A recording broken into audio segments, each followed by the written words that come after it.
नमस्कार मंडळी, सध्या चालू आहे अधिक मास म्हणजेच आपल्या संस्कृतीतला अत्यंत पवित्र महिना। या महिन्यात पतिदेवाने आपल्या पत्नीला जोडवी भेट देण्याची परंपरा आहे आणि माझ्याही नवऱ्याने मला ही जोडवी भेट दिलेली आहे। तीच मी घालून बघितली।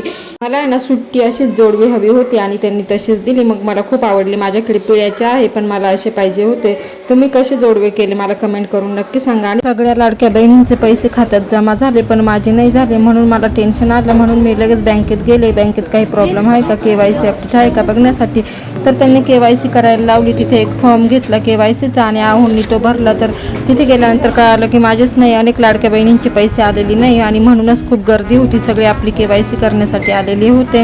तर आहोंनी फॉर्म भरून दिला आणि मी जमा केला आणि घरी जायला निघालो। बाहेर खूप ऊन होतं। तुमचे आलेत का लाडक्या बहिणीचे पैसे कमेंट करून सांगा। आणि घरी आलो मग आणि अध्यायला घरीच टाकून गेलेलो होतो, म्हणून मला वाटलं तो रडत असेल, पण घरी येऊन बघती तर तो मस्त असा खेळत होता। रोनी छान सांभाळलं होतं त्याला। मग नंतर एक मैत्रिणींचे प्रश्न होते की मशीनचे पापड वर्षभर टिकत नाही असं, पण मी त्यांना सांगते तुम्ही जर असे डब्यात ठेवून द्याल तर ते टिकणारच नाही। तुम्ही जर मशीनचे पापड करून आणले तर असे एका प्लास्टिकच्या पिशवीमध्ये व्यवस्थित ठेवून द्या आणि जेवढे लागेल तेवढेच थोडेसेच वरती वापरायला काढायचे, बाकीचे असे पिशवीत ठेवायचे आणि मग पिशवी डब्यामध्ये ठेवायची, ते वर्षभर टिकतात। व्लॉग आवडल्यास लाईक करा, शेअर करा, कमेंट करा, सबस्क्राईब करा। Bye bye.